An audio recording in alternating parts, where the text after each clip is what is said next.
I stood in my childhood bedroom shoving clothes into a suitcase while my father's voice thundered through the floorboards below, screaming about family loyalty and trust. My sister Madison had just accused me of stealing an $8,000 diamond necklace that belonged to our late grandmother. The accusation came during what should have been a peaceful Sunday dinner, with Madison sobbing crocodile tears while pointing her manicured finger directly at me. Now I faced exile from the home where I grew up, the same house whose $1,500 mortgage, $400 electric bills, and Madison's $12,000 annual college tuition I secretly paid every single month. Nobody in my family knew the truth about my financial support. Tonight, everything was about to change forever. 3 hours earlier, the dining room had felt warm and inviting.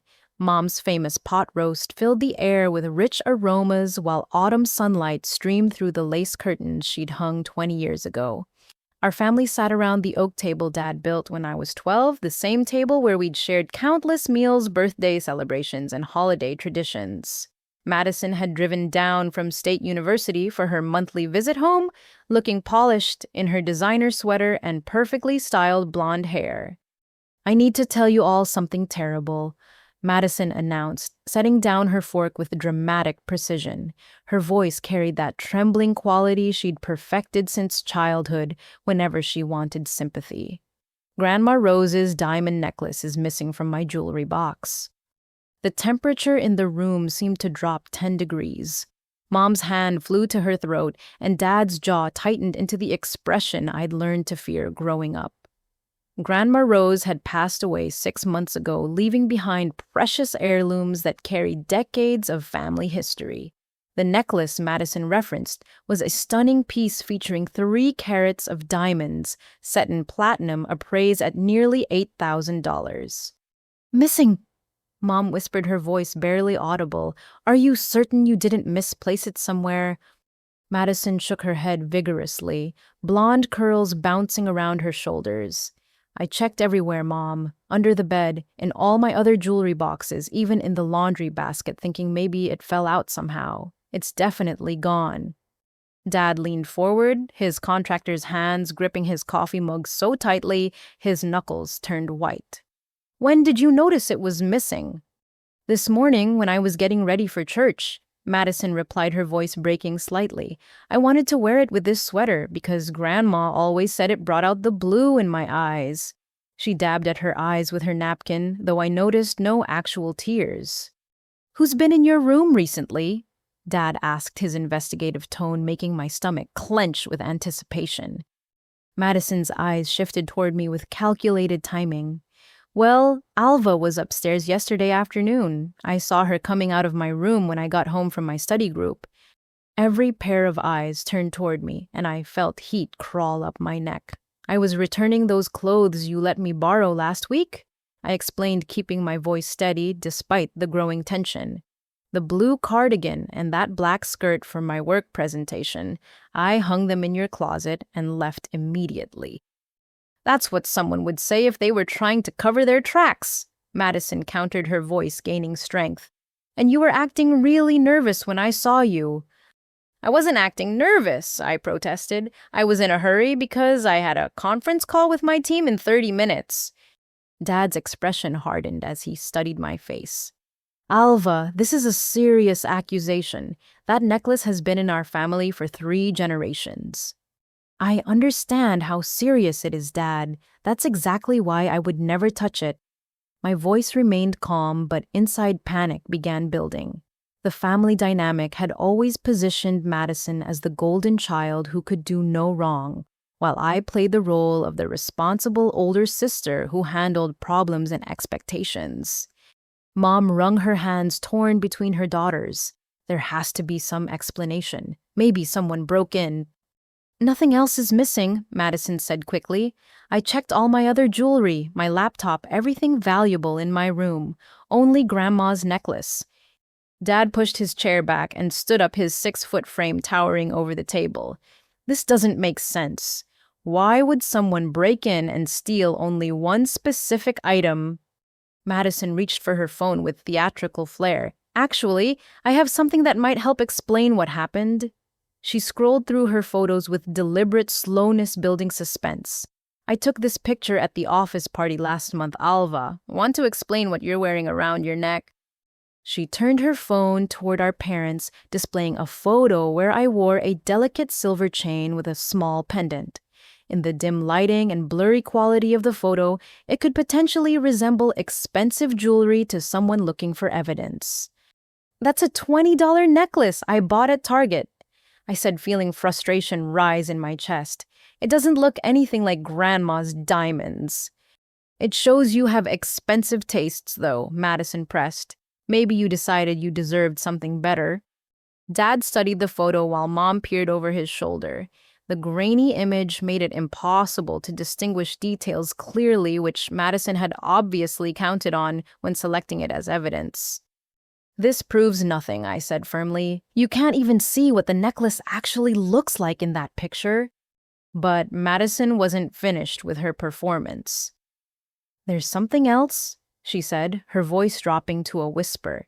She reached for her phone again, this time opening a video. I recorded this yesterday when I heard someone moving around upstairs while I was studying downstairs.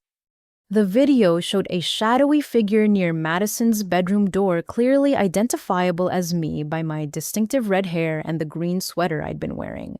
In the footage, I appeared to be looking around cautiously before entering the room. "She's acting suspicious, isn't she?" Madison said, her voice regaining its accusatory edge, like someone who's planning to take something. My heart sank as I realized how damning the video appeared. What Madison's secret recording didn't show was the real reason for my cautious behavior. I'd been checking to make sure she wasn't in the room because I was about to leave something she couldn't know about, not take something that belonged to her. As Madison's accusations continued flying across the dining room table, my mind raced through the hidden financial reality that my family knew nothing about. For 2 years, I'd been the invisible financial foundation holding our household together, and now I faced exile based on lies from the very person who benefited most from my secret generosity. The mortgage payment alone consumed $1,500 every month. Dad had lost his construction job when the housing market slowed down, though he'd never admitted the full extent of his employment struggles to anyone. He'd been picking up occasional handyman projects, but his income had become sporadic and unpredictable. Without my automatic bank transfers, the house would have faced foreclosure 18 months ago. Beyond the mortgage, I covered the electric bill that averaged $400 monthly during summer air conditioning season and winter heating costs. The water bill added another $300, especially with Madison's hour-long showers whenever she visited home. Grocery expenses fluctuated between $600 and $800 monthly, depending on Madison's dietary preferences and Mom's tendency to stock up on organic products when money seemed plentiful. But Madison's college expenses represented my largest financial commitment. Her $12,000 annual tuition at State University came directly from my checking account in 4 quarterly payments of $3,000 each. She believed she'd earned some mysterious scholarship that covered her education costs, a lie I'd maintained to preserve the family's pride and her academic motivation. My software engineering position at TechFlow Solutions provided the income that made these contributions possible. After completing my computer science degree through night classes while working full-time, I'd landed a position paying $78,000 annually. Living frugally in a small apartment and driving a reliable used Honda Civic allowed me to channel most of my earnings toward family support.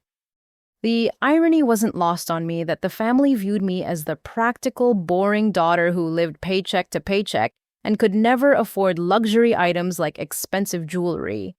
They assumed Madison, with her designer clothes and confident personality, had better financial prospects and natural talent for attracting opportunities. What they didn't understand was that Madison's lifestyle was funded entirely by my behind-the-scenes support.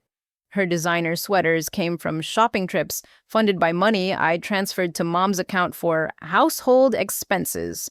Her confidence stemmed partly from never experiencing real financial pressure because I absorbed all the family's monetary stress.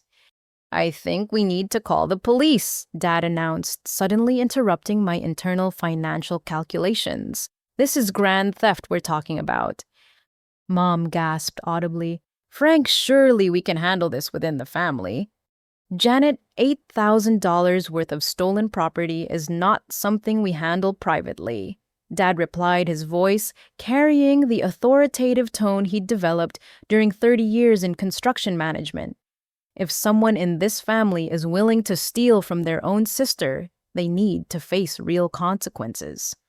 Madison nodded enthusiastically. "I agree completely, Daddy. Whoever took Grandma's necklace needs to return it immediately and apologize sincerely, or else we should definitely involve law enforcement." The calculated way Madison emphasized the word whoever while staring directly at me made my skin crawl. She knew exactly what she was doing, and she was enjoying every moment of watching me squirm under false accusations. "Alva," Dad said, turning his full attention toward me, "I'm going to give you 1 hour to think about what happened yesterday. If you took that necklace, now is the time to confess and return it. We can work through this as a family if you're honest with us." "I didn't take anything," I repeated, but my voice sounded weaker than before. The combination of video evidence and circumstantial details was building a case against me that would be difficult to defend. "Oh, 1 hour," Dad repeated firmly. "Either you confess and return the necklace, or you pack your belongings and find somewhere else to live. I will not have a thief under my roof, even if she is my daughter." The ultimatum hit me like a physical blow. Dad was threatening to banish his secret financial lifeline based on Madison's lies and manipulated evidence. The house whose mortgage I paid would soon face foreclosure without my support. But he was prepared to exile me to protect his pride and support Madison's false narrative. Mom started crying softly into her napkin. "Frank, please don't make threats like that. We can figure this out without destroying our family." "Our family is already being destroyed by dishonesty," Dad replied coldly. "Either we deal with this properly now, or it will poison every relationship we have going forward." Madison reached across the table and squeezed Mom's hand sympathetically.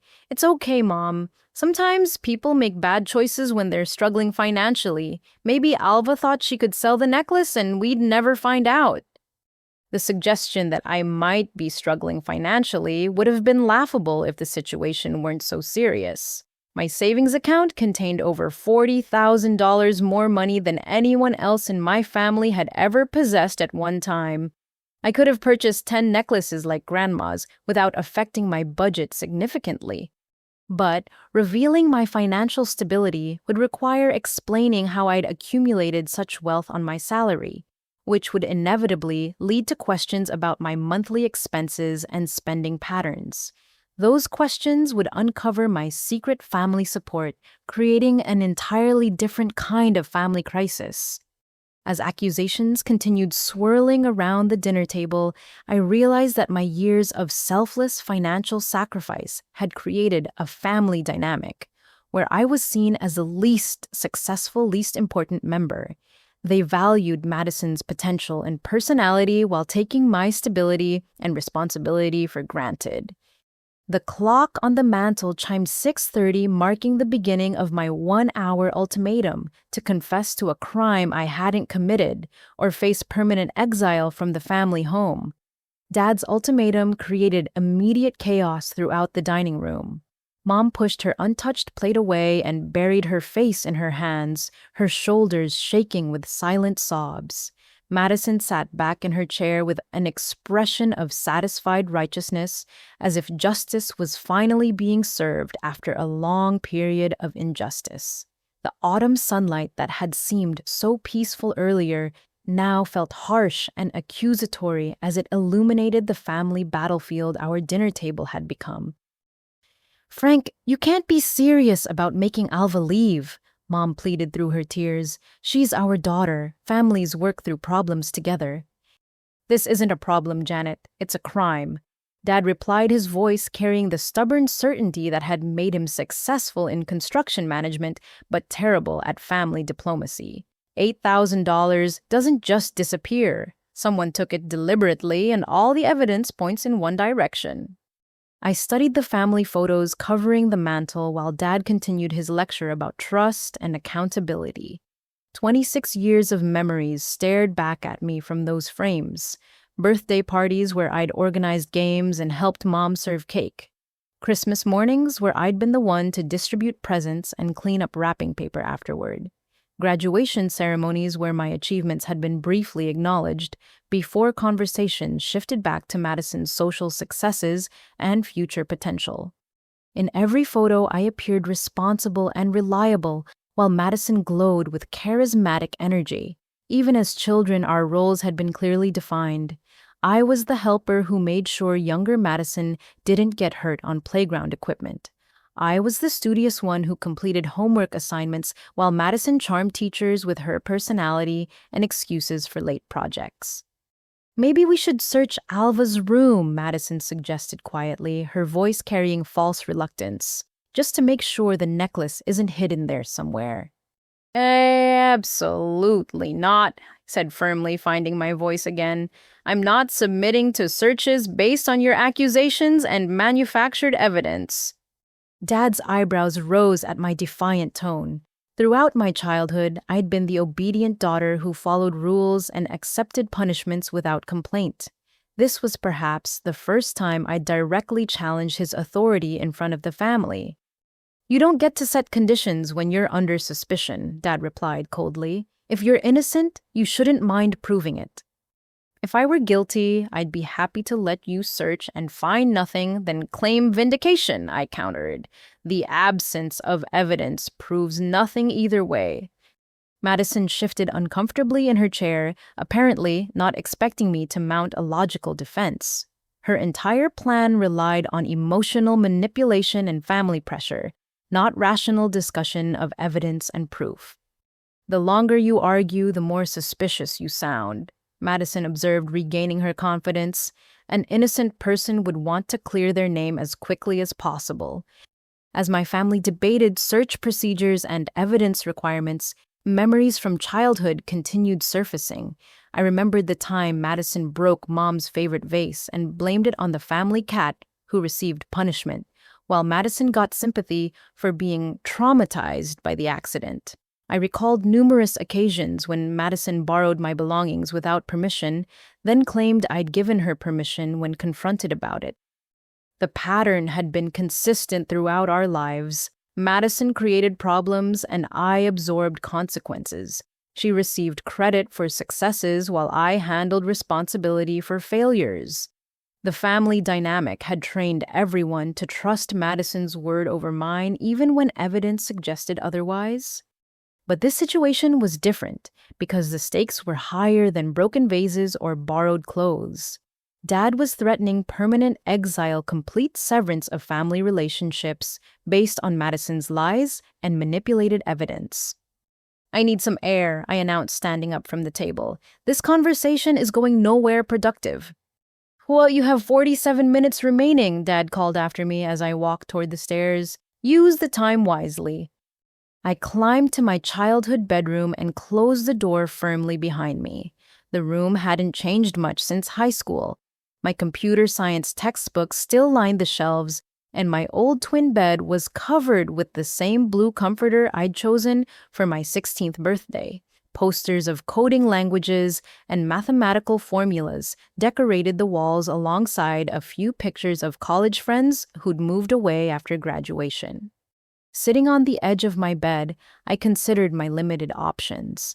I could confess to a crime I didn't commit to preserve family relationships, but that would mean accepting guilt for Madison's actions and enabling her manipulative behavior to continue. I could reveal my financial support for the family, but that might not change their minds about the theft and would definitely alter family dynamics in unpredictable ways. Or I could maintain my innocence and accept exile, losing my family, but preserving my integrity and self-respect. The choice seemed obvious from a logical perspective, but emotional attachments made everything more complicated. Despite their flaws and unfair treatment, these were the people who'd raised me and shared my childhood memories. Walking away meant abandoning any hope of maintaining family connections or being present for future milestones. While I weighed my options, muffled voices from downstairs indicated ongoing family discussion about my fate. I couldn't distinguish individual words, but the tone suggested Dad remained firm in his position, while Mom continued pleading for compromise. With 30 minutes remaining in my ultimatum, I opened my bedroom closet and pulled out a suitcase I'd use for college trips. If exile was inevitable, I needed to pack essential belongings and prepare for immediate departure. As I folded clothes into the suitcase, my hand brushed against a small wooden box tucked behind my shoe rack. Inside the box were bank statements I'd been keeping as backup records of my family financial support. Monthly mortgage payments, utility transfers, tuition payments, and grocery allowances created a paper trail of my secret generosity spanning 24 months. These documents could prove my financial stability and generous character, potentially undermining Madison's theft narrative. But they would also expose the family's complete dependence on my income and Dad's failure to support his own household. As I stared at the bank statements, another option occurred to me.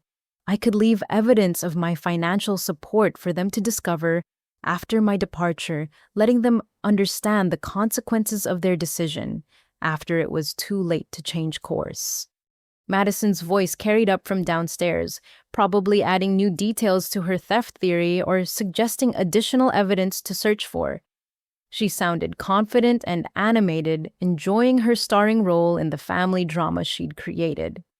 With 20 minutes remaining, I heard footsteps climbing the stairs toward my room.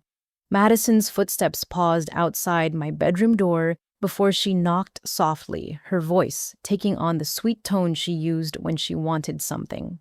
"Alva, can I come in? I think we should talk privately." The door's unlocked," I replied, continuing to fold sweaters into my suitcase while keeping the box of bank statements hidden behind my body. Madison entered wearing an expression of false concern, her blonde curls slightly messed from what I assumed was strategic hair-tugging during her performance downstairs. She closed the door carefully behind her and approached my bed where I sat packing. "I hate that things have gotten so ugly between us," she said, settling into my desk chair with practiced grace. "You know I love you right, you're my big sister." "Is that supposed to make your accusations less painful?" I asked, not looking up from my packing. "I just think maybe you're going through some kind of crisis." Madison continued, her voice dripping with manufactured sympathy. "Financial pressure can make people do things they never thought they'd do. If you took the necklace because you needed money, I could probably convince Mom and Dad to be understanding." The suggestion that I might be experiencing financial difficulties was so absurd that I almost laughed. Instead, I continued folding clothes, while Madison delivered what sounded like a rehearsed speech about family forgiveness and second chances. "I saw your car payment notice on the kitchen counter last week," Madison added, apparently improvising new evidence. "And Mom mentioned you've been eating a lot of ramen lately. We're all worried about your situation." My car had been paid off for 3 years, and I ate ramen because I enjoyed it, not because of budget constraints. But Madison's ability to weave convincing lies from innocent observations was impressive, even if it was being used against me. "Madison, I want to ask you something directly, I said, finally meeting her gaze. Are you absolutely certain that necklace was stolen? Is there any possibility you misplaced it somewhere or loaned it to a friend and forgot?" Something flickered across Madison's expression for just a moment before her mask of concern returned. "Of course, I'm certain. Why would I accuse my own sister if I wasn't completely sure?" "Because you've accused me of things before that turned out to be your fault," I replied calmly. "Remember Mom's missing earrings that you'd actually borrowed, or Dad's tools that disappeared when you needed them for a college project? Madison's cheeks flushed slightly. Those were completely different situations. I was young and made innocent mistakes. You were 19 when the earrings incident happened. That was last year. Fine, whatever. Madison snapped, her sweet facade cracking slightly. But this is completely different. I would never accuse you of something this serious unless I was absolutely certain. As Madison continued her defensive explanations, I noticed her glancing frequently toward my closet area.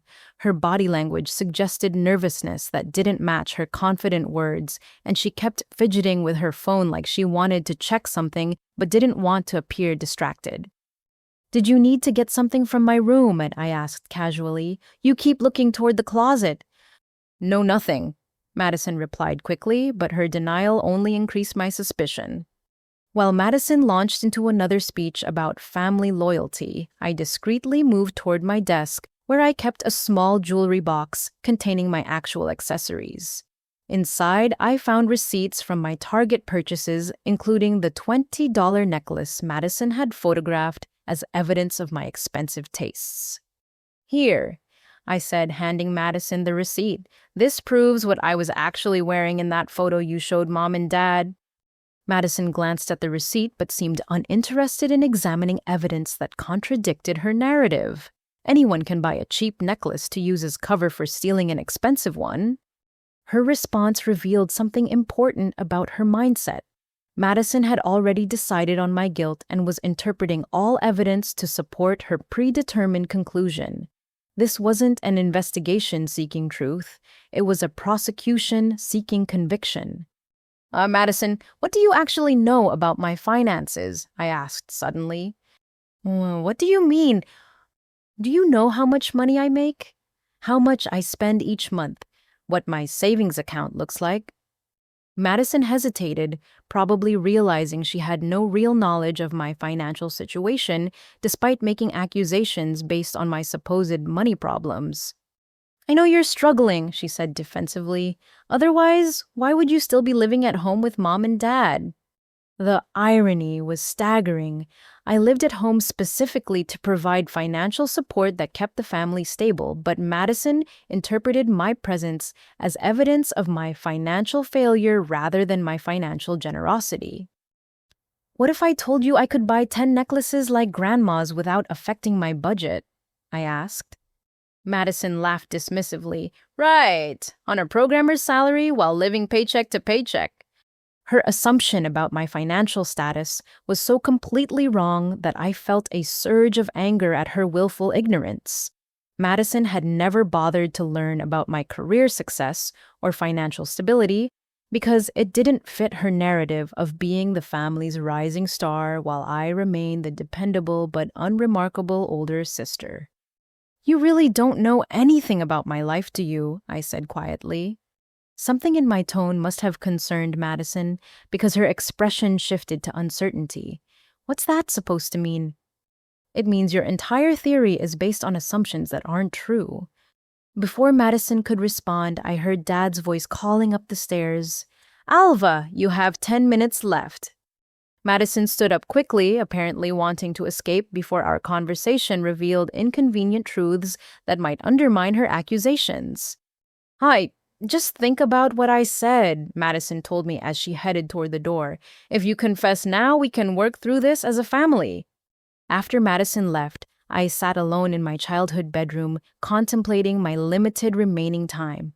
The bank statements in the wooden box could prove my financial stability, but revealing them would expose secrets I'd kept to protect my family's pride.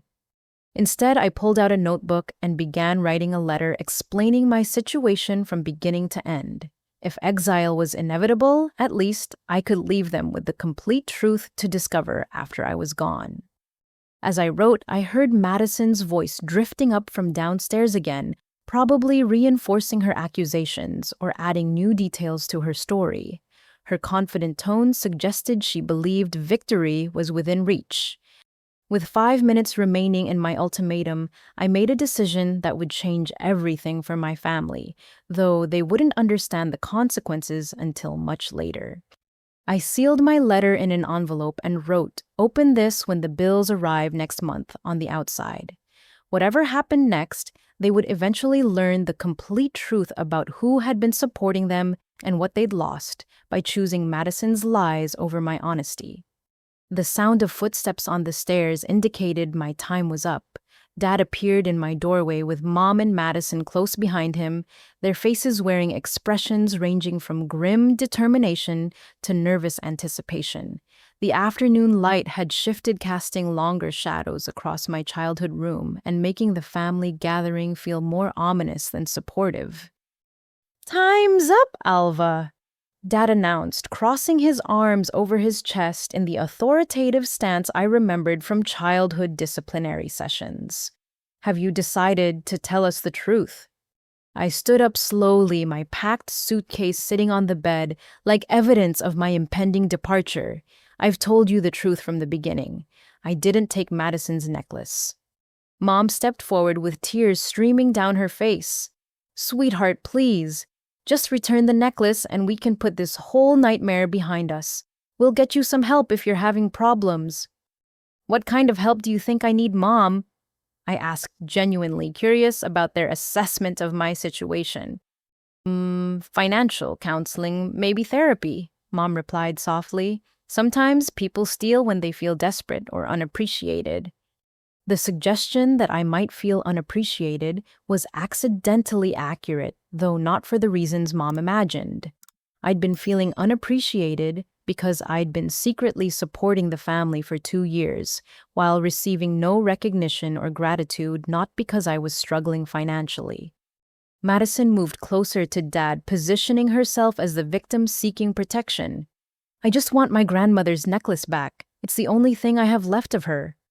Her dramatic declaration ignored the fact that Grandma Rose had left Madison several other pieces of jewelry, plus a savings bond worth $5,000 that she'd cashed within 2 weeks of the funeral. But Madison had always possessed the ability to rewrite history when it served her purposes. "Since you refuse to confess or return stolen property," Dad said formally, "I'm asking you to gather your belongings and leave this house immediately. You're no longer welcome here until you're ready to tell the truth." The finality in his voice hit harder than I'd expected. Despite preparing for this outcome, hearing actual words of banishment from my father created a physical ache in my chest that threatened to overwhelm my composed facade. "But Frank, no," Mom gasped, reaching toward me instinctively. "You can't throw away 26 years of family relationships over a necklace." "I'm not throwing anything away," Dad replied coldly. "Alva made her choice when she decided to steal from her sister and lie about it. Actions have consequences." Madison wrapped her arm around Mom's shoulders in a gesture of comfort that also positioned her as the good daughter, providing emotional support during a family crisis. "It's okay, Mom. Sometimes people need to face consequences before they can change their behavior." The calculated nature of Madison's response revealed how thoroughly she'd planned this entire scenario. She wasn't just trying to cover up whatever had really happened to the necklace. She was orchestrating my exile to eliminate me as competition for family attention and resources. As Dad waited impatiently for my departure, I realized this might be my last opportunity to reveal the truth about my financial support for the family. A simple explanation about mortgage payments and tuition costs could potentially change their perspective about my character and motivations. But revealing my financial contributions would also expose Dad's employment struggles and the family's complete dependence on my income. The revelation might save my immediate situation while creating long-term humiliation and resentment that could poison family relationships even more thoroughly than false theft accusations. "I need to get something from my closet," I said quietly. Dad nodded curtly while Madison watched nervously as I retrieved the wooden box containing bank statements. For a moment, I considered showing them evidence of my monthly family support, but then I imagined Dad's reaction to learning his household survived only because of his daughter's secret charity. Instead, I pulled out the letter I'd written and handed it to Dad. "Open this next month when bills start arriving. Everything you need to know is explained inside." Dad examined the sealed envelope with confusion. What bills? What are you talking about? You'll understand when the time comes, I replied, closing my suitcase and lifting it off the bed.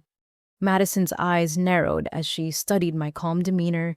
She'd probably expected tears pleading or angry outbursts that would validate her accusations about my unstable character. My composed acceptance of exile didn't match the narrative she'd constructed about my desperate financial situation. Is this some kind of threat? Madison asked suspiciously. Are you planning to cause problems for us after you leave? I'm not threatening anyone, I replied honestly. I'm just making sure you understand the complete picture eventually.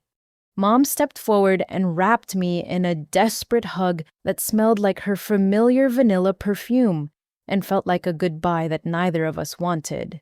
I love you no matter what, she whispered in my ear. When you're ready to tell the truth, you'll always be my daughter. The conditional nature of Mom's love stung worse than Dad's direct rejection. She was essentially saying she'd continue loving me once I confessed to Madison's lies and accepted guilt for something I hadn't done. Dad remained unmoved by the emotional scene, his contractor's pragmatism overriding any parental instincts toward forgiveness or benefit of the doubt. The locks will be changed tomorrow, he announced. Don't attempt to come back until you're ready to return stolen property and apologize to your sister. Madison nodded approvingly at Dad's harsh conditions. I think that's fair. Family trust has to be rebuilt through actions, not just words. As I walked toward my bedroom door carrying my suitcase, 26 years of memories seemed to evaporate like morning fog.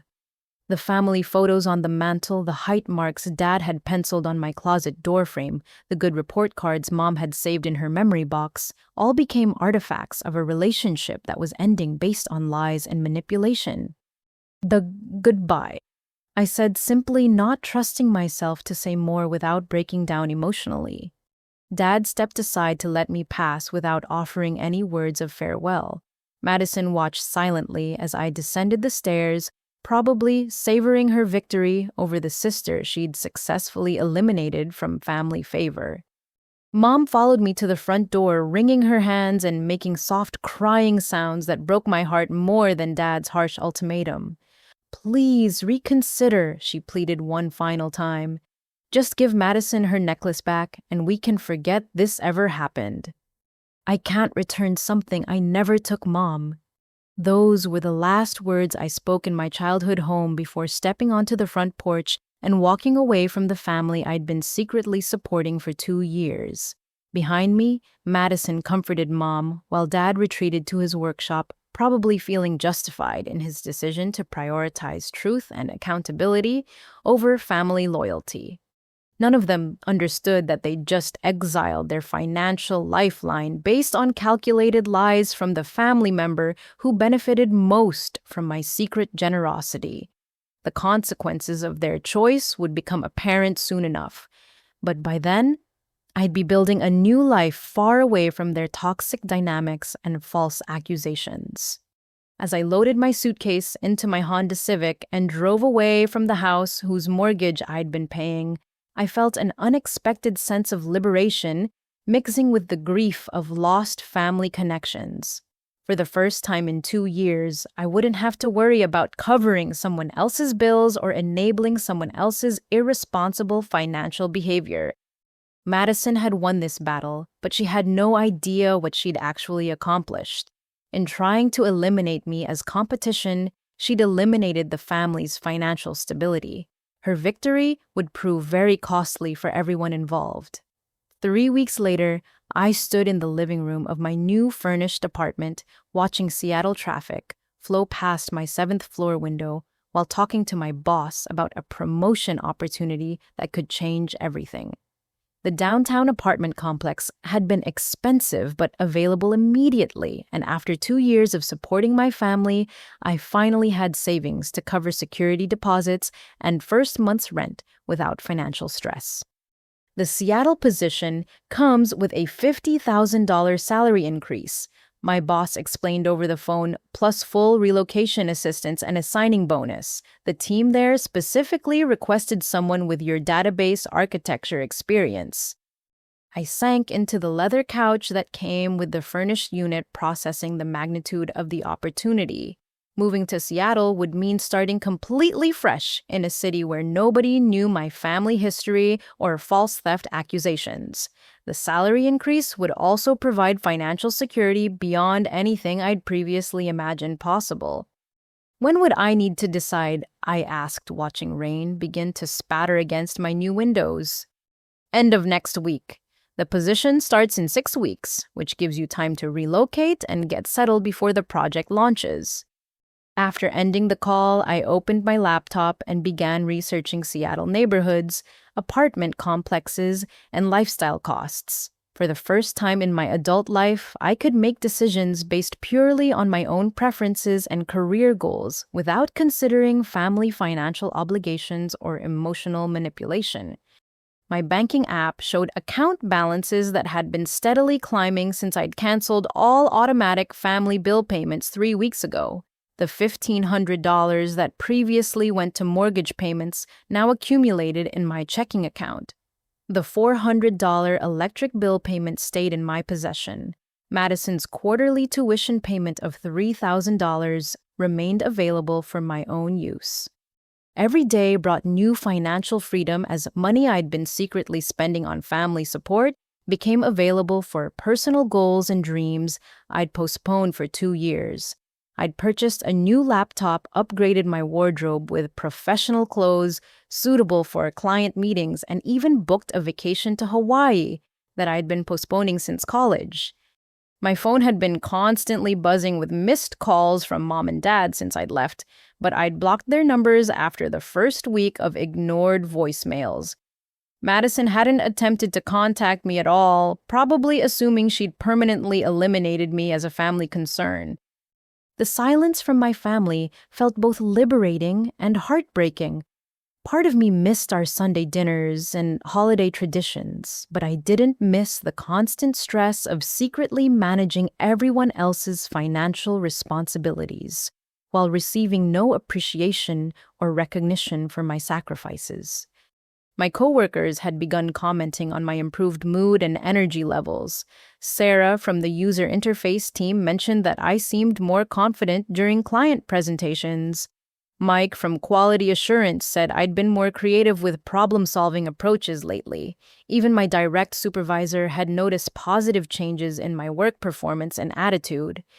"You seem like a completely different person lately," my cubicle neighbor remarked during our coffee break. "Whatever changes you've made in your personal life are definitely working." The observation was more accurate than she realized. Removing myself from toxic family dynamics had eliminated sources of constant stress and emotional manipulation that had been draining my energy for years. Without Madison's drama and Dad's harsh judgments affecting my daily mood, I'd rediscovered enthusiasm for work projects and personal goals. My evenings, which used to be spent worrying about family finances or researching solutions to problems Madison created, were now available for reading technical journals, taking online courses to advance my career, and exploring hobbies I'd neglected during my family support years. The letter I'd left for Dad sat unopened on their kitchen counter, according to Mom's voicemails from the first week. They apparently hadn't connected my cryptic message about bills arriving with any immediate concerns, probably assuming I'd been making empty threats about causing problems after my departure. But next week would bring the first mortgage payment due since my exile, followed by utility bills, property taxes, and Madison's spring semester tuition deadline. The family would soon discover the financial reality they'd been insulated from during my secret support period. I felt no satisfaction at the thought of their upcoming financial crisis, only sadness about the unnecessary nature of the entire situation. Madison's lies and manipulations had created consequences she hadn't anticipated, and the family's willingness to believe accusations without evidence had destroyed relationships that might have been preserved through honest communication. My laptop chimed with an email notification from the Seattle hiring manager containing housing recommendations and cost of living comparisons between my current city and the Pacific Northwest. The relocation package included temporary housing assistance and multiple apartment hunting trips, making the transition as smooth as possible. As I reviewed apartment listings featuring mountain views and waterfront access, my phone buzzed with a call from an unknown local number. Probably another attempt from my family to reach me using someone else's phone. I thought letting it go to voicemail. But the voicemail surprised me. It was Mrs. Patterson, the elderly neighbor who'd lived next door to my family for 30 years. Her message was brief but intriguing. "Alva, dear, I have some information you might find interesting about your sister's situation. Could you call me back when you have a moment?" Mrs. Patterson had always been observant and discreet, the kind of neighbor who noticed everything but rarely involved herself in family business. If she'd contacted me specifically about Madison's situation, she probably had information that could change everything. I stared at my phone for several minutes, debating whether to return her call or continue moving forward with my new life without looking backward at family drama. The Seattle opportunity represented a clean break from painful memories and toxic relationships. But Mrs. Patterson's message suggested there might be more to Madison's theft accusations than I'd understood. Finally, curiosity overcame my desire to avoid family entanglements. I dialed Mrs. Patterson's number and waited for her gentle voice to explain what she'd discovered about my sister's situation. The conversation that followed would provide answers to questions I'd never thought to ask, and evidence that would eventually change everything for my family's understanding of truth and consequences. 3 weeks after my departure, Dad stood in the kitchen, staring at a pile of unopened bills that had been accumulating on the counter, while Mom tried to maintain normalcy by preparing his favorite breakfast of scrambled eggs and bacon. The familiar domestic routine felt hollow without my presence at the table, but Dad's pride prevented him from acknowledging any regret about his decision to exile me over Madison's accusations. "The mortgage payment was due yesterday," Mom said quietly, sorting through envelopes with increasing anxiety. "I don't understand why the automatic payment didn't go through like usual." Dad frowned as he examined the past due notice from their bank. For 2 years, the mortgage had been mysteriously paid every month without him having to transfer money or write checks. He'd assumed Mom had set up some kind of automatic system, or that his sporadic construction income was somehow covering the payments through accounts he didn't monitor closely. Maybe there was a banking error, Dad suggested, though uncertainty crept into his voice. "I'll call them this afternoon and straighten it out." Mom opened the electric bill next, gasping at the $437 amount due immediately to avoid service disconnection. "Frank, this is strange. We usually never see bills this high because they get paid early somehow." "What do you mean they get paid early?" Dad asked, his confusion growing as he realized how little he understood about their household financial management. "I thought you'd been handling it," Mom replied nervously. "Money always appeared in our checking account right before bills were due. I assumed it was from your construction projects." Dad's face darkened as he calculated the gap between his actual income and their household expenses. His construction work had been providing maybe $800 monthly for the past year, barely enough to cover groceries and gasoline. He'd been living in denial about their financial situation, assuming someone else was managing problems he couldn't solve. "Where's that envelope Alva left?" Dad asked, suddenly remembering my cryptic message about bills arriving. Mom retrieved the sealed envelope from the counter drawer where it had been sitting unopened for 3 weeks. Dad tore it open with growing dread, then sat down heavily at the kitchen table as he read the contents. Inside were copies of bank statements showing automatic monthly transfers from my checking account to theirs, dating back 24 months. $1,500 for mortgage payments, $400 for electric bills, $300 for water and sewer services, $600 to $800 monthly for grocery allowances deposited directly into Mom's spending account. Additional statements showed quarterly tuition payments of $3,000 each, totaling $12,000 annually for Madison's college expenses. A separate document listed property tax payments, homeowners' insurance premiums, and emergency repair costs I'd covered when their water heater failed last winter. The final page contained copies of Madison's diary entries, photographed with my phone before my departure. Dad's hands trembled as he read Madison's own words, describing her plan to frame me for stealing a necklace she'd actually pawned to cover gambling losses from online poker addiction. "Janet, you need to sit down," Dad said hoarsely. Mom read over his shoulder, her face growing pale as she understood the magnitude of their financial dependence on my secret support. "Oh my God, Frank, we've been living off Alva's income for 2 years without knowing it." The diary entries revealed even more disturbing truths. Madison had been failing multiple college courses while maintaining lies about academic success. She'd accumulated significant gambling debts that went far beyond the necklace pawning incident. Most damaging, she'd suspected for months that someone in the family was providing financial assistance, but had never investigated because she preferred the comfortable lifestyle it enabled. "She planned this," Dad whispered, reading Madison's detailed strategy for framing me. She wrote down exactly how she was going to accuse Alva and what evidence she'd manufacture to make it convincing. Mom started crying as the implications became clear. We threw out our daughter who was keeping us from losing our home.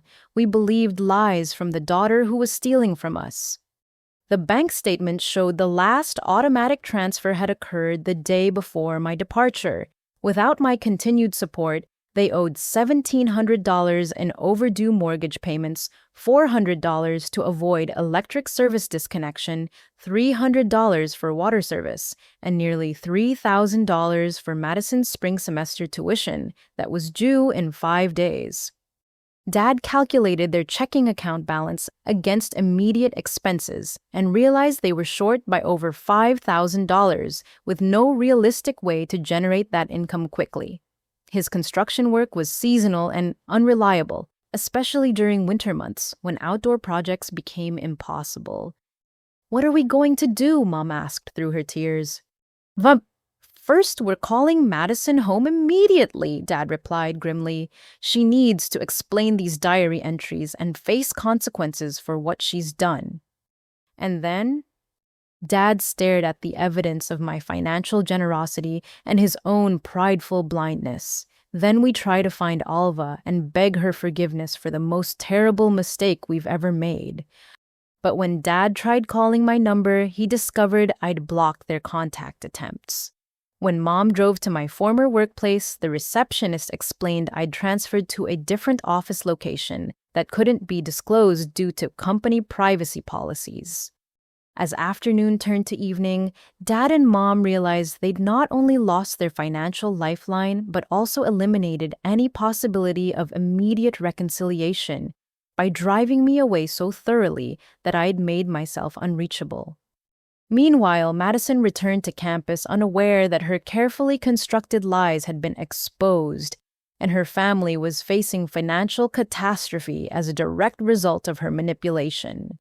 Her victory over me was about to become the most expensive mistake of her life. That night, Dad sat at his kitchen table, surrounded by bills they couldn't pay, staring at evidence of my generosity and Madison's betrayal, while wondering how a man who'd spent 30 years solving construction problems had failed so completely to understand what was happening in his own family. By the end of the week, the true extent of their financial crisis became undeniable when Dad returned from the bank with news that would shatter any remaining illusions about their situation. The mortgage company had initiated foreclosure proceedings demanding $17,000 in past due payments, plus penalties to avoid losing their home within 30 days. $17,000. Mom gasped, sinking into her favorite armchair as if the number had physically wounded her. "But we've only missed 3 payments." Late fees, penalty charges, and legal processing costs, Dad explained grimly, spreading foreclosure documents across the coffee table where family photo albums used to sit. They're treating this as a serious delinquency because we have no payment history in our names. All the previous payments came from an external source they don't recognize. The bank representative had been confused by their account history, which showed 2 years of mysterious deposits followed by sudden cessation of all payments. Without employment verification or assets to guarantee future payments, the bank treated them as high-risk borrowers who required immediate full payment to avoid property seizure. Mom attempted calling her sister in Florida, hoping for emergency loan assistance, but that conversation ended quickly when Aunt Carol explained her own retirement. Income couldn't support large loans to family members facing foreclosure. "What about your brother in Denver?" Mom asked desperately.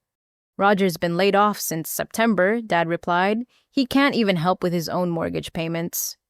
Dad spent the morning visiting construction companies where he'd previously worked, hoping to secure immediate employment that would demonstrate income stability to mortgage lenders. But winter construction seasons limited available projects, and most companies required workers who could commit to long-term projects rather than emergency short-term employment. The few contractors willing to offer immediate work could only provide part-time hours at $15 hourly, which would generate perhaps $600 weekly before taxes. Even working every available hour, Dad couldn't earn enough to catch up on missed payments before foreclosure deadlines. Madison, meanwhile, remained on campus completing her semester, unaware that her tuition for the following term was in jeopardy, and her family faced homelessness as a direct consequence of her manipulation and lies. "We have to find Alva," Mom said, voicing what they'd both been avoiding. "She's the only person who can help us now." Dad's pride wrestled with desperation as he realized the terrible irony of their situation. The daughter he'd exiled for theft was the only family member with resources to prevent their financial destruction, but his harsh ultimatum had eliminated any possibility of asking for her assistance. "Even if we could find her, why would she help us after what we did?" Dad asked bitterly. "We accused her of being a thief and threw her out of our home." "Because she's a good person who loves her family," Mom replied, though her voice carried uncertainty about whether my feelings toward them had survived their accusations and rejection. Dad hired a private investigator using credit card advances that would add to their mounting debt problems. The investigator's report arrived within 2 days, revealing my relocation to Seattle for a prestigious promotion at a major technology company.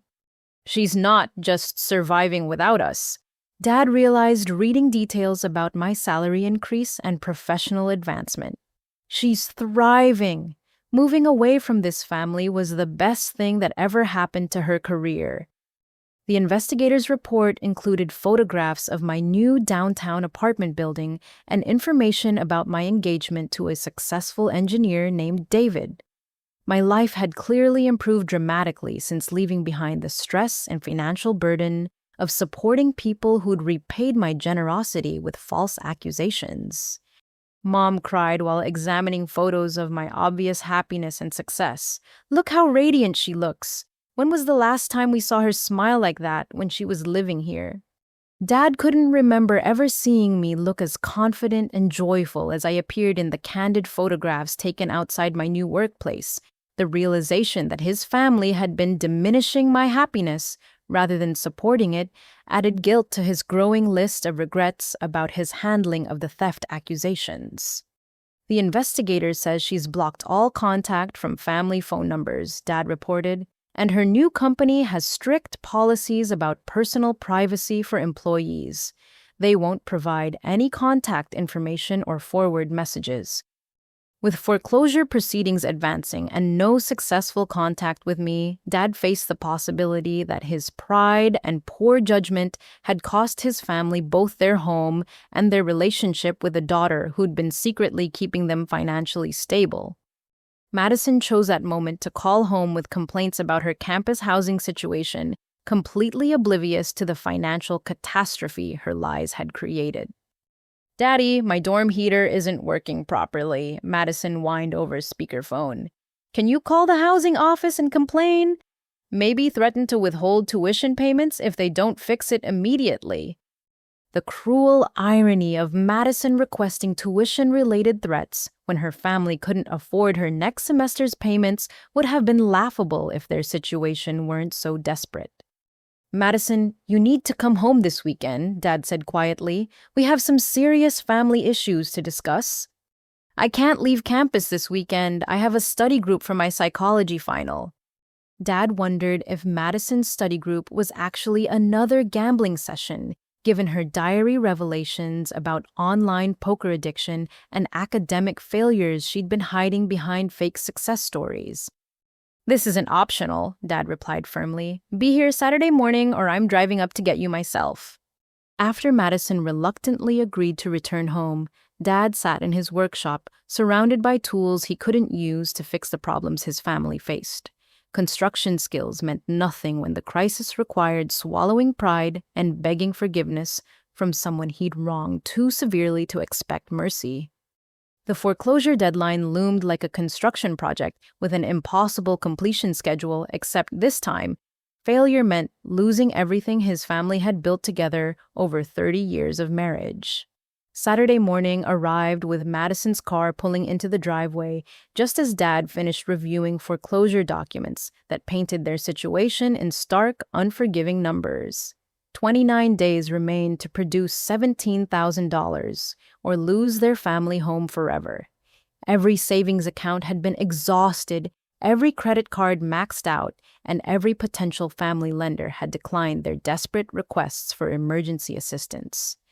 Madison entered through the back door wearing her usual confident expression, apparently expecting another routine family weekend where she'd receive attention and praise, while avoiding any real responsibility or consequences for her actions. "Why the emergency family meeting?" Madison asked, dropping her overnight bag in the mudroom and heading directly to the refrigerator for the expensive organic juice she preferred. "I really do have studying to catch up on before finals." Dad and Mom exchanged glances across the kitchen table, where Madison's diary entries and bank statements created an organized display of evidence, proving her guilt and my innocence in the necklace situation.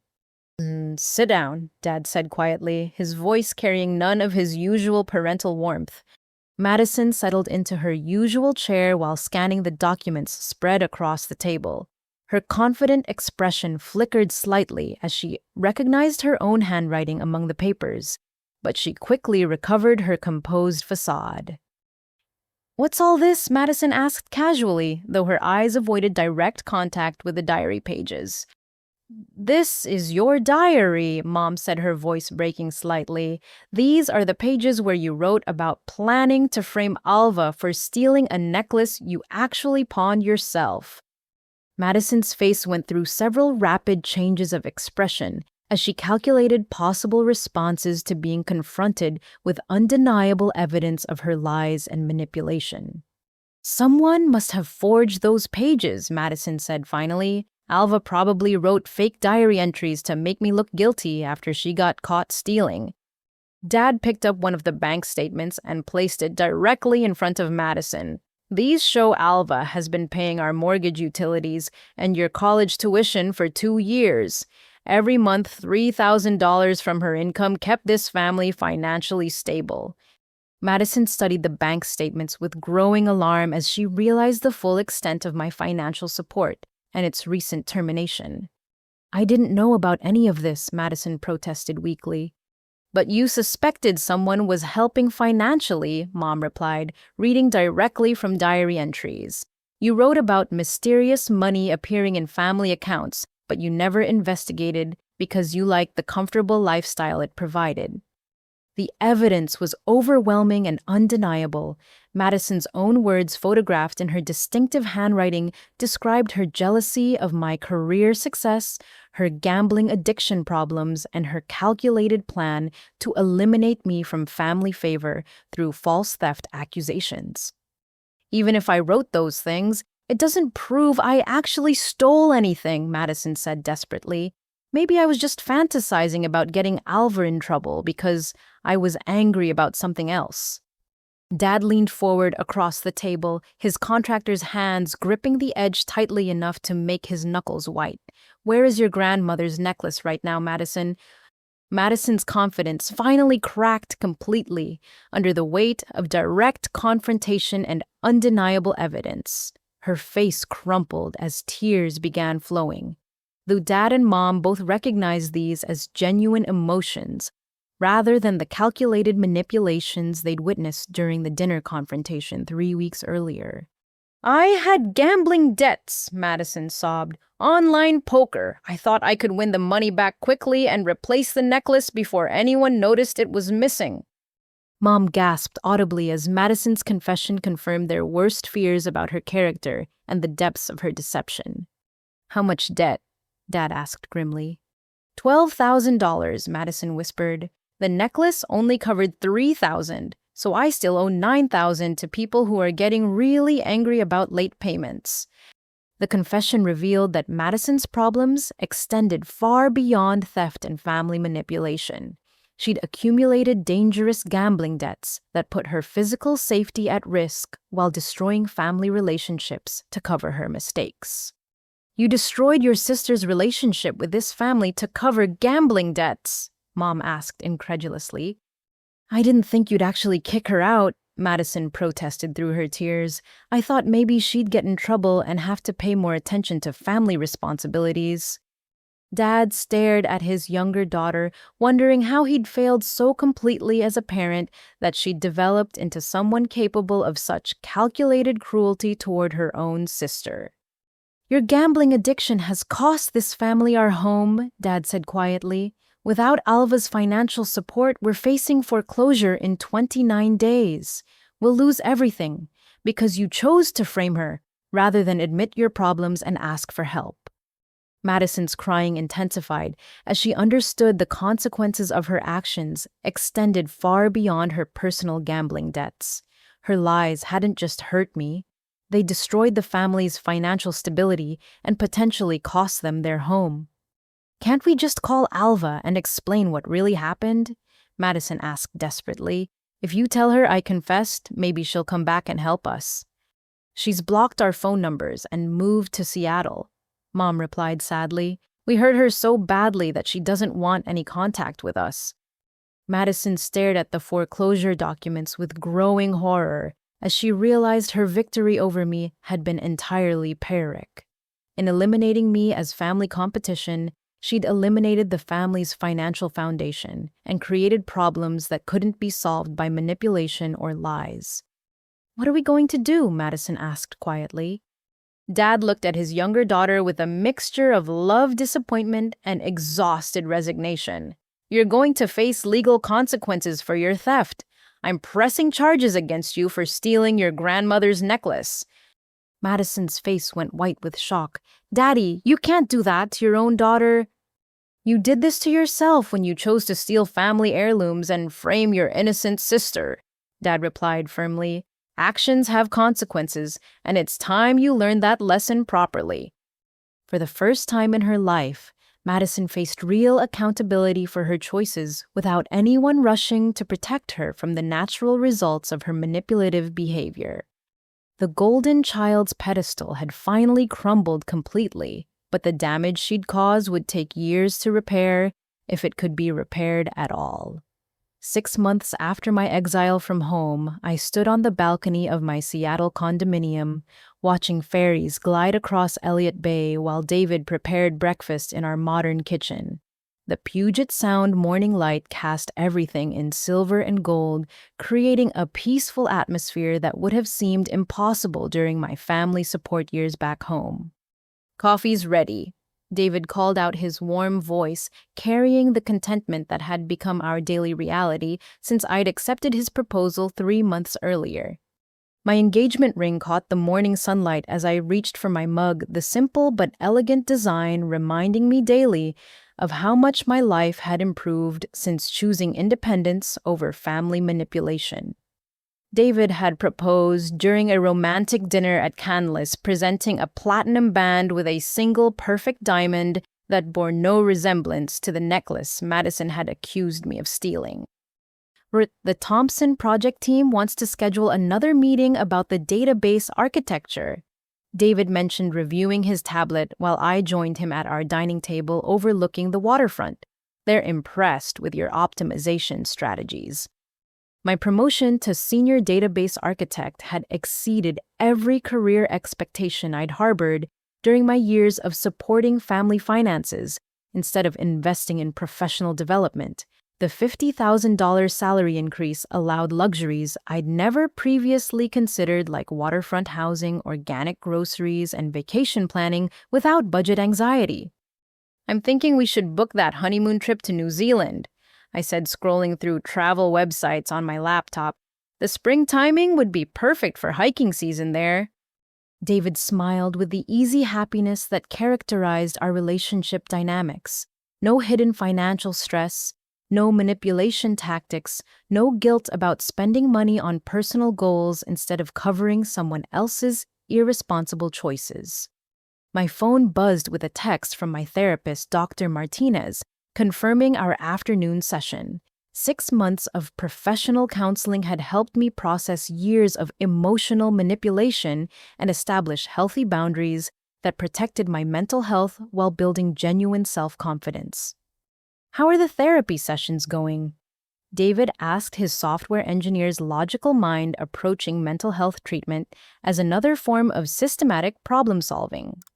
"Really well," I replied honestly. "We're working on identifying manipulation patterns so I can recognize them in future relationships and protect myself from people who might try to take advantage of my helpful nature." Dr. Martinez had explained how my family dynamics represented classic financial and emotional abuse, where my generosity was exploited while my character was systematically undermined to maintain control over my resources and decisions. Understanding these patterns intellectually helped reduce guilt about maintaining distance from toxic family relationships. My volunteer work with financial literacy programs for women had become a source of personal fulfillment that transformed my painful experiences into opportunities to help others achieve independence from financial manipulation. Teaching budget management and boundary-setting skills to women escaping abusive situations gave purpose to the lessons I'd learned through my own family crisis.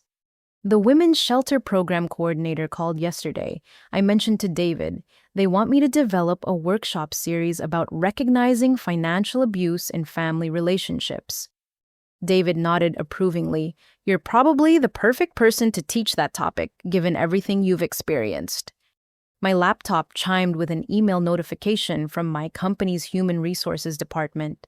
The message contained information about our employee assistance program's legal consultation services, which had helped several colleagues navigate family relationship boundaries and estate planning issues. Since moving to Seattle, I'd been completely no contact with my original family. My blocked phone numbers prevented their attempts to reach me, and I'd specifically requested that my employer not forward any personal messages or visitor requests to maintain my privacy and emotional stability.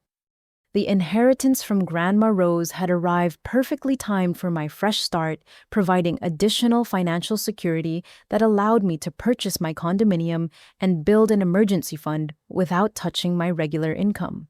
The irony wasn't lost on me that Grandma's legacy was supporting the granddaughter who'd been falsely accused of stealing her jewelry.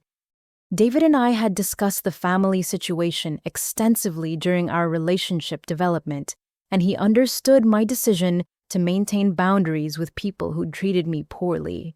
His own family welcomed me warmly, providing the supportive relationships I'd been missing during my years of one-sided family financial support. "My parents called this morning," David said, finishing his scrambled eggs. "They're excited about the wedding planning and want to know if there's anything special we need for the ceremony." David's family treated me with respect and genuine affection, creating the emotional safety I'd never experienced in my original family dynamics. His parents valued my career achievements and personal character rather than seeing me as a resource to exploit or a scapegoat for other people's problems. As I prepared for another successful day at work, my phone rang with an unknown number. Usually, I ignored such calls, but something prompted me to check the voicemail after the caller hung up. The message was from Mrs. Patterson, my elderly neighbor from back home. Her gentle voice carried urgency that immediately captured my attention, despite my general policy of avoiding hometown connections. Alva, dear, I hope you're doing well in your new life. I have some important information about what really happened with your sister's necklace situation. Could you please call me when you have a few minutes? I witnessed something that proves your innocence completely, and I think you should know the truth before making final decisions about your family relationships. Mrs. Patterson's message created an unexpected emotional conflict. Part of me wanted to ignore anything related to my family and continue building my happy new life without looking backward. But another part of me was curious about evidence that might provide closure and validation for the painful experiences I'd endured. David noticed my thoughtful expression as I listened to the voicemail message. "Everything okay?" "Just something from my past that might change how I understand what happened," I replied, showing him Mrs. Patterson's number. David took my hand supportively. "Whatever you decide about responding, I'll support your choice completely. You don't owe anyone explanations or relationship repairs, but if you want closure, that's valid too." The decision to call Mrs. Patterson back would determine whether I learned the complete truth about Madison's theft accusations and whether that knowledge would affect my feelings about maintaining permanent distance from my original family. Standing in my beautiful Seattle home next to the man who loved and respected me, I realized that whatever Mrs. Patterson had witnessed couldn't change my satisfaction with the life I'd built after leaving toxic family dynamics behind. But understanding the complete truth about Madison's manipulation might provide the closure I needed to move forward without any remaining doubt about my decision to choose independence over family loyalty. That same morning, 2,000 miles away, Dad sat in his rental pickup truck outside my Seattle office building, having driven 17 hours straight in a desperate attempt to reach me before the foreclosure deadline arrived in 72 hours. The private investigator's report had provided my workplace address, though security policies prevented unauthorized contact with employees during business hours. Dad had spent the previous week calling every financial institution in 3 states seeking emergency loan assistance that might prevent losing his family home. Every application had been denied due to insufficient income verification and existing debt obligations that made him an unacceptable credit risk. The irony of his situation wasn't lost on him as he waited in a parking garage across from my office tower. The daughter he'd exiled for alleged theft was now his family's only hope for avoiding homelessness, but his harsh ultimatum and cruel accusations had eliminated any reasonable expectation of mercy or assistance. At 5:30 that evening, I emerged from the elevator lobby wearing a professional navy blazer and carrying a leather briefcase that spoke of career success and financial stability. Dad's heart clenched as he realized how confident and composed I appeared, obviously thriving in my new environment, without family connections dragging down my progress. "Alva," Dad called out as I walked toward the parking garage, his voice carrying across the space between us with desperate urgency. I stopped walking and turned slowly, my expression shifting from surprise to guarded wariness as I recognized the father who'd banished me 6 months earlier based on lies and false accusations. "What are you doing here?" I asked quietly, maintaining physical distance while keeping my voice level and controlled. Dad approached carefully, reading my body language for signs of willingness to engage in conversation versus preparation to flee from unwanted contact. "I drove from home to ask for your forgiveness and explain what we've discovered about Madison." Dad said, his voice hoarse from exhaustion and emotional stress. "We know the truth now about everything. The necklace, the gambling, her plan to frame you. your financial support for our family. I listened without responding, my expression remaining neutral, despite the obvious emotional toll this conversation was creating for both of us. We were completely wrong about you. Dad continued, his contractor's pride finally crumbling under the weight of acknowledging his mistakes. Madison confessed to stealing the necklace and pawning it to cover gambling debts. We found her diary describing how she planned to frame you. We discovered the bank statements, proving you'd been secretly paying our mortgage and bills for 2 years. I know you know, I replied calmly. I left you copies of everything when I moved out. Dad's face flushed with shame as he realized I'd provided evidence of my innocence and their dependence on my generosity, but they'd been too proud and stubborn to examine it until financial crisis forced the truth upon them. We're losing our home, Dad said quietly. Foreclosure proceedings. We owe $17,000 in missed payments and have 72 hours to avoid losing everything.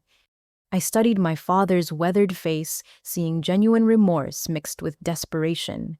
Part of me felt sadness about their situation, but a larger part recognized this as natural consequences of their choices and Madison's manipulation. I'm sorry to hear that, I said sincerely. Losing a family home must be devastating. Alva, I know I have no right to ask for your help after what I did to you, Dad said, his voice breaking slightly, but you're the only person who can save us now, and I'm begging you to consider helping your family one more time. My family is David, I replied gently but firmly. We're getting married next month, and I'm building a life with people who treat me with respect and honesty. Dad absorbed this information with visible pain, realizing that his daughter had not only survived their rejection, but had found happiness and love that replaced what she'd lost when he exiled her. I understand why you feel that way, Dad said, his shoulders sagging with defeat. I destroyed our relationship when I chose to believe Madison's lies instead of trusting the daughter who'd been secretly keeping us financially stable. You didn't just believe her lies, I corrected quietly. You threatened to have me arrested. You changed the locks to prevent me from coming home. You told me I wasn't welcome in your house until I confessed to something I didn't do. Each accurate recollection of his harsh treatment hit Dad like physical blows, forcing him to confront the cruelty of his actions toward a daughter who'd been secretly generous and selfless in supporting family needs.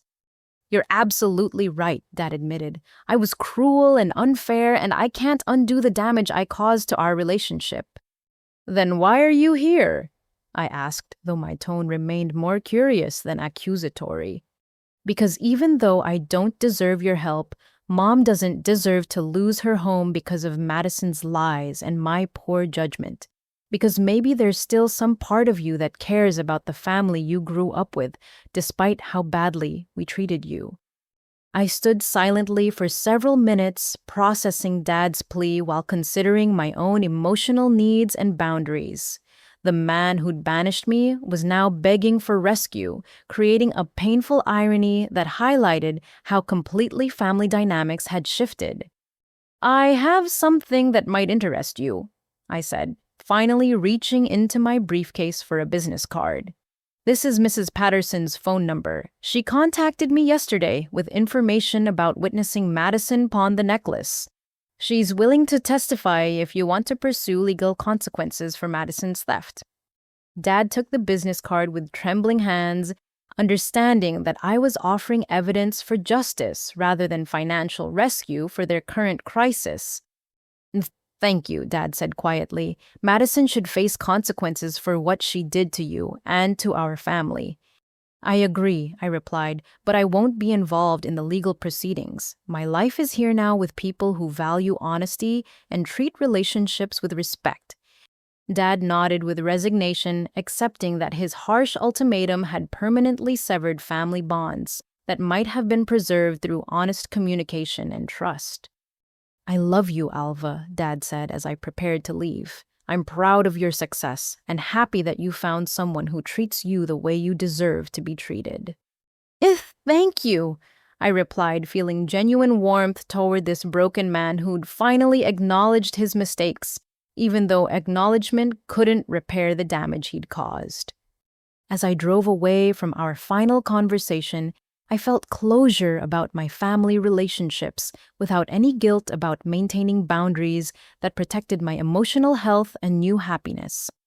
Dad's desperate journey to Seattle would end without the financial rescue he'd hoped for, but perhaps with understanding about the true cost of choosing pride and false accusations over family loyalty and trust. 2 weeks after Dad's failed attempt to reconcile with me in Seattle, Mrs. Patterson sat across from him in the local police station, providing detailed testimony about what she'd witnessed on the day Madison pawned our grandmother's necklace. Her clear recollection of events and willingness to serve as a witness gave Dad the evidence needed to pursue criminal charges against his younger daughter. I was watering my garden roses when I saw Madison walking toward downtown carrying a small jewelry box. Mrs. Patterson explained to Detective Rodriguez, her elderly voice steady and confident. She seemed nervous, looking around like she didn't want anyone to see her. Detective Rodriguez took careful notes while Dad listened to confirmation of Madison's guilt and his own terrible mistake in believing her accusations against me. I followed her at a distance because something felt wrong about her behavior, Mrs. Patterson continued. Madison went directly to Murphy's pawn shop on Elm Street and spent about 20 minutes inside. When she came out, she wasn't carrying the jewelry box anymore, but she had an envelope that looked like it contained money. Dad's hands clenched into fists as he imagined Madison calmly pawning our grandmother's precious necklace while planning to frame me for its disappearance. The calculated nature of her deception was more cruel than he'd even realized from reading her diary entries. "Did you see what was in the jewelry box?" Detective Rodriguez asked. Not clearly from my distance, but it was the right size for a necklace, and Madison had been wearing her grandmother's diamond piece at church the previous Sunday. I remember thinking it was odd for her to be taking such expensive jewelry to a pawn shop. Detective Rodriguez reviewed the pawn shop transaction records that confirmed Madison's visit and the $3,000 loan she'd received in exchange for our grandmother's necklace. The paperwork included Madison's signature and driver's license information, creating undeniable evidence of her theft. "Mr. Henderson, you understand that pressing charges against your daughter will result in her arrest and potential jail time?" Detective Rodriguez asked. Dad nodded grimly. Madison needs to face consequences for stealing family property and framing her innocent sister. Justice matters more than protecting her from her own choices. The detective issued an arrest warrant for Madison that afternoon, while she sat in her dorm room, unaware that her lies had finally caught up with her through witness testimony and documentary evidence she couldn't manipulate or explain away. When campus police arrived at Madison's residence hall, they found her frantically packing clothes into garbage bags, apparently preparing to flee town to escape mounting gambling debts that had reached dangerous levels. Her creditors had begun making threatening phone calls and visiting campus looking for her. "Madison Henderson, you're under arrest for grand theft," the officer announced, producing handcuffs, while Madison's roommate watched in shock. Madison's arrest became campus news within hours, destroying her carefully maintained reputation as a successful student from a stable family. Her professors learned about her academic failures and attendance problems when the court requested transcripts for character assessment during bail hearings. Dad drove to the county jail for Madison's arraignment, where she appeared before a judge wearing an orange jumpsuit and defeat in her expression. The confident manipulator who'd orchestrated my exile now faced real consequences that couldn't be avoided through tears and false accusations. "Your Honor, my daughter has gambling addiction problems that led to this theft," Dad explained during victim impact statements, "but she also systematically destroyed family relationships through lies and manipulation that went far beyond stealing jewelry." The judge reviewed Madison's case file, including details about her online gambling addiction, academic failures she'd hidden from family, and the emotional damage she'd caused by framing me for her crimes. Miss Henderson, you not only stole valuable family property, but also filed false police reports and perjured yourself during family discussions about the theft, the judge noted sternly. These actions show pattern of deception that goes beyond addiction-related poor judgment. Madison's court-appointed attorney attempted to argue for leniency based on her age and first offense status, but the judge was unimpressed by arguments that ignored the calculated nature of her manipulation and false accusations. The court sentences you to 6 months in county jail, followed by 2 years probation with mandatory addiction counseling and community service. The judge announced, you will also pay full restitution for the stolen jewelry plus court costs. Dad watched his younger daughter led away in handcuffs, feeling relief that justice had been served mixed with sadness about the complete destruction of family relationships her choices had caused. Meanwhile, Mom waited at home, surrounded by foreclosure documents and unpaid bills, finally understanding that their financial crisis was entirely self-inflicted through their willingness to believe Madison's lies instead of supporting their honest, generous daughter. That evening, Dad called my blocked phone number from his workshop, leaving a voicemail message he hoped I might eventually hear.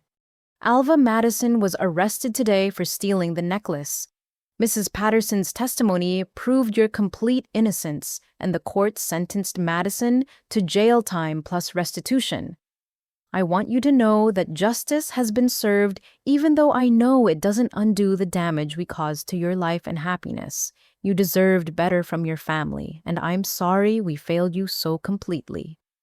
The message was never returned, but Dad felt some peace knowing I would eventually learn the truth and justice had prevailed over lies and manipulation, even if our family relationships couldn't be repaired. Madison's arrest marked the end of her reign as the golden child who could manipulate situations and avoid consequences through charm and false accusations. The real world had finally caught up with her carefully constructed lies. 3 months later, Madison sat in her county jail cell wearing regulation orange scrubs, while her former college friends moved into spring semester housing without her. Her gambling addiction, counseling sessions with the facility psychologist, forced her to confront years of lies, manipulation, and destructive behavior that had culminated in destroying her family's financial stability and emotional relationships. You understand that your theft of the necklace was just the symptom, not the core problem, Dr. Willis explained during their weekly session in the jail's counseling office. Your pattern of manipulation and blame shifting created the family dynamics that made theft seem like an acceptable solution to your gambling debts. Madison stared at her hands, finally beginning to understand how her lifelong habit of avoiding consequences through manipulation had escalated into criminal behavior and family destruction. I never meant for Alva to get kicked out permanently, Madison said quietly. I thought Dad would just yell at her and make her apologize. Then everything would go back to normal. Abba, but you wrote detailed plans in your diary about framing her for theft, Dr. Willis reminded her. You manufactured video evidence and planted circumstantial clues to make your accusations more convincing. Those actions suggest deliberate intent to cause serious harm. Madison's therapy sessions revealed the depth of her jealousy toward my career success and financial independence. She'd spent years feeling inadequate compared to my achievements while receiving family praise for mediocre accomplishments that felt hollow next to my genuine professional growth. Alva always made everything look easy, Madison explained through tears. Good grades, stable job, responsible behavior. I felt like the failure daughter who needed constant help and protection. So you decided to eliminate her as competition rather than work on improving yourself, Dr. Willis observed. I guess so, Madison admitted reluctantly. Back home, Dad and Mom continued living in their small rental apartment after losing their house to foreclosure exactly 30 days after my departure.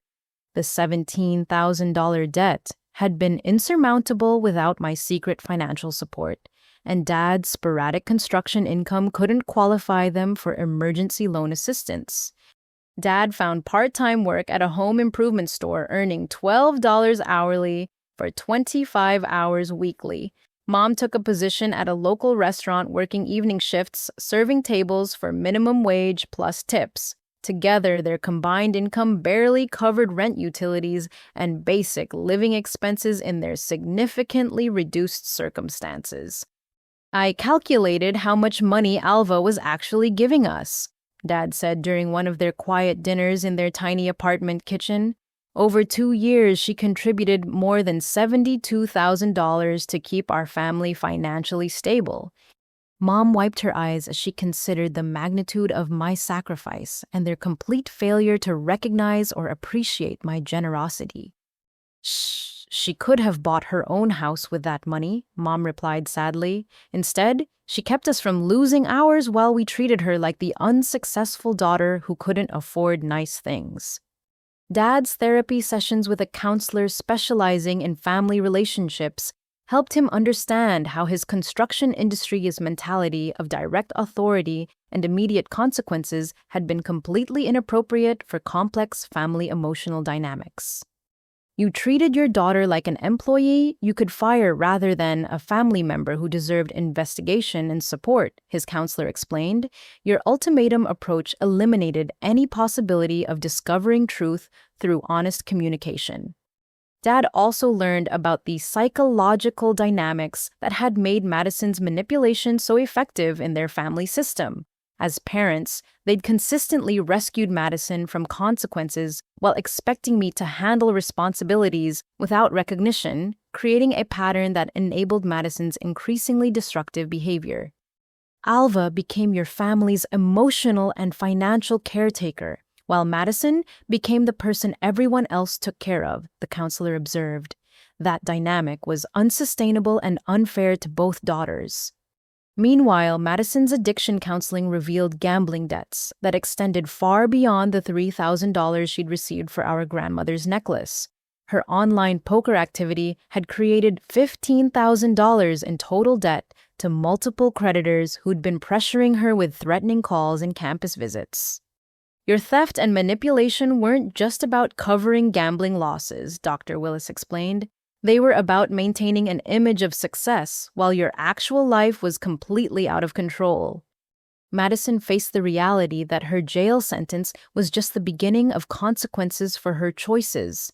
Her college career was over due to academic probation and criminal conviction. Her relationship with our parents was permanently altered by their discovery of her lies and manipulation. Most significantly, she destroyed any possibility of relationship with me through her calculated cruelty. "Do you think Alva will ever forgive me?" Madison asked during therapy. "Forgiveness isn't something you can demand or expect," Dr. Willis replied. "It's something other people choose to give when they're ready, if they're ready. Your job is to focus on changing your behavior and accepting responsibility for the damage you've caused." Madison's court-mandated restitution payments meant she'd be working minimum wage jobs for years to pay back the money she'd stolen, plus court costs and legal fees associated with her prosecution. The golden child who'd never face real consequences for her actions was finally learning that manipulative behavior creates debt that must eventually be paid with interest, compounded by years of avoided accountability.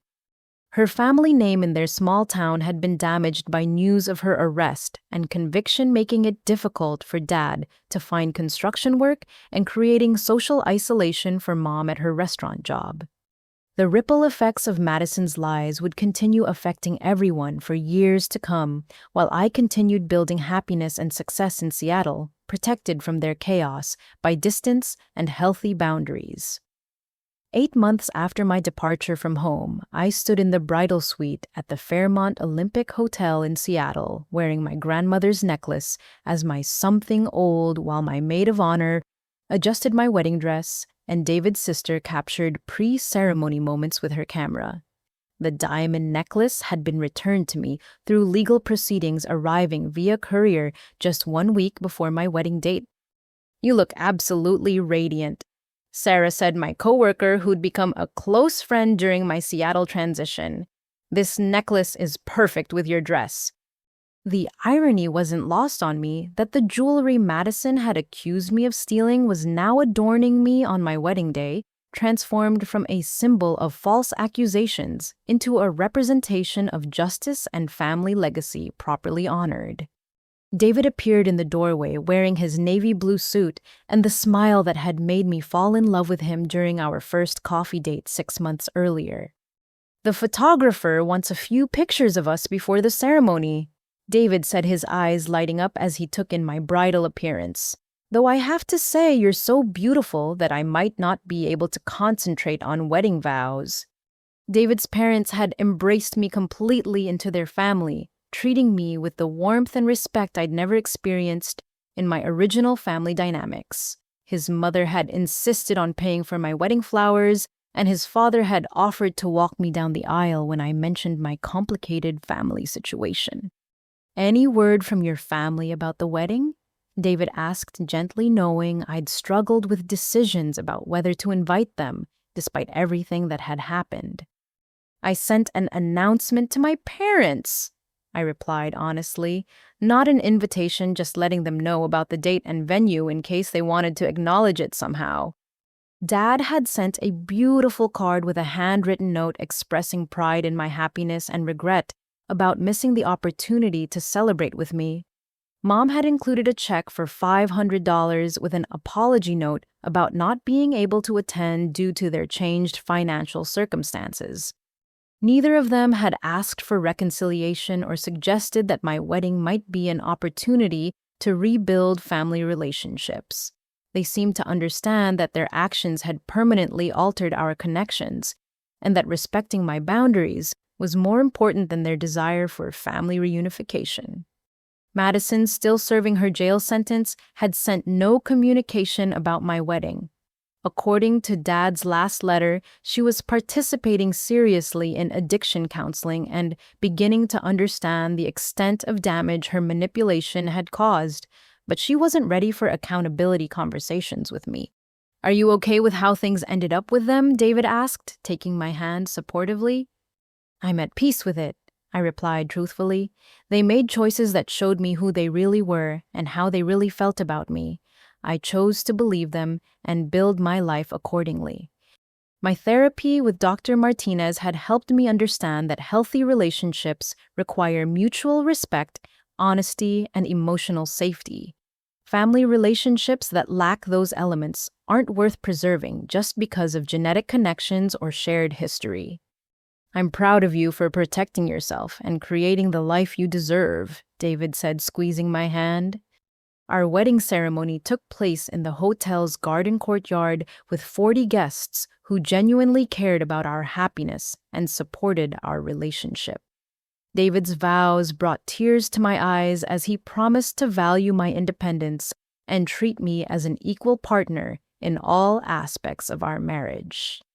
My own vows included gratitude for finding someone who saw my kindness as a strength rather than a weakness to exploit, and who wanted to support my dreams rather than benefit from my sacrifices. During our reception, I received a surprise message from Mrs. Patterson, who'd sent a beautiful flower arrangement with a note expressing joy about my wedding and pride in how I'd handled the difficult family situation with grace and integrity. She's watching the local news coverage of your wedding, David's mother mentioned, showing me a photo Mrs. Patterson had sent of herself watching Seattle television coverage of prominent local weddings.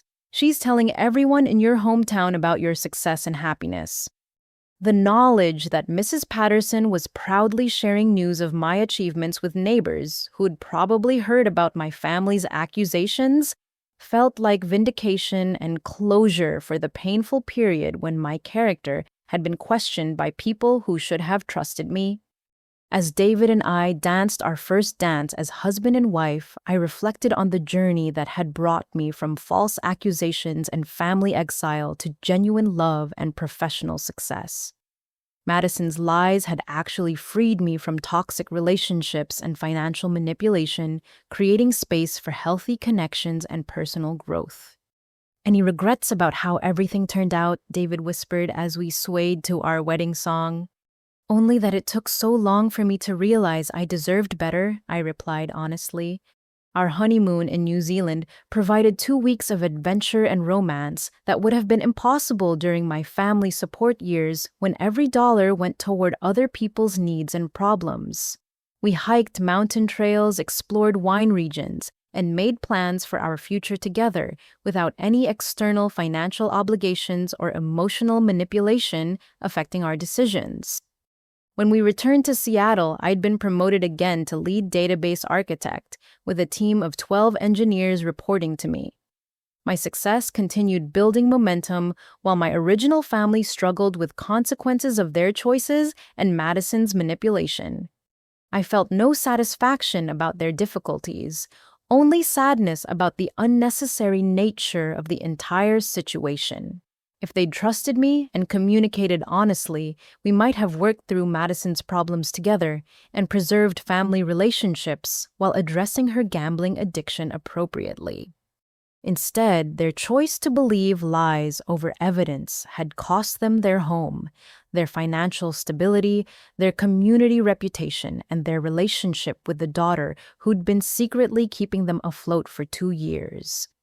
The wedding photographer's album would contain no family photos from my side, but it was filled with images of genuine joy and celebration from people who valued honesty and treated relationships with respect. My new life was built on foundations of mutual trust and emotional safety that made every day feel like a gift rather than a burden of responsibility for other people's poor choices.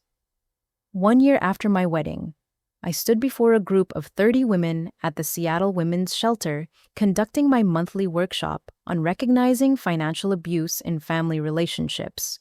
The conference room held survivors of various forms of manipulation who were learning to rebuild their lives with dignity and independence, much like I'd done when I left my toxic family dynamics behind. Financial abuse often starts with small requests or emergencies. I explained drawing from my own experience without sharing identifying details. Someone asks you to help with one bill, then gradually your financial support becomes expected rather than appreciated. Eventually, you're funding their lifestyle while they criticize your choices and treat you as if you're the problem. The women in my audience nodded with recognition, many having experienced similar patterns of exploitation disguised as family loyalty or love. The hardest part is recognizing that people who claim to love you can still treat you badly, added Mariah, a shelter resident who'd been attending my workshops for 3 months. It's easier to make excuses for them than to accept that they're choosing to hurt you. My blog about escaping family financial manipulation had grown to reach thousands of readers monthly, with comments from people around the world, sharing similar stories of generosity being exploited by relatives who felt entitled to support without offering respect or gratitude in return. David had encouraged my advocacy work, understanding that transforming painful experiences into opportunities to help others was part of my healing process and personal growth. Yi, how do you handle the guilt about setting boundaries? Asked Jennifer, a young woman whose parents had been pressuring her to provide financial support while criticizing her career choices and personal relationships. Guilt is the weapon manipulative people use to maintain control, I replied. Healthy relationships don't require guilt to function. If someone has to make you feel bad to get what they want, that tells you everything about their real intentions. After the workshop, I drove home to our waterfront condominium, where David was preparing dinner and reviewing architectural plans for a community center he was designing for low-income families. Our life together was built on mutual respect and shared values that made every day feel productive and meaningful. My phone buzzed with a text message from an unknown number. Usually, I ignored such communications, but something prompted me to read this particular message. This is your father. I wanted you to know that Madison was released from jail last week and has started working at a grocery store while continuing addiction counseling.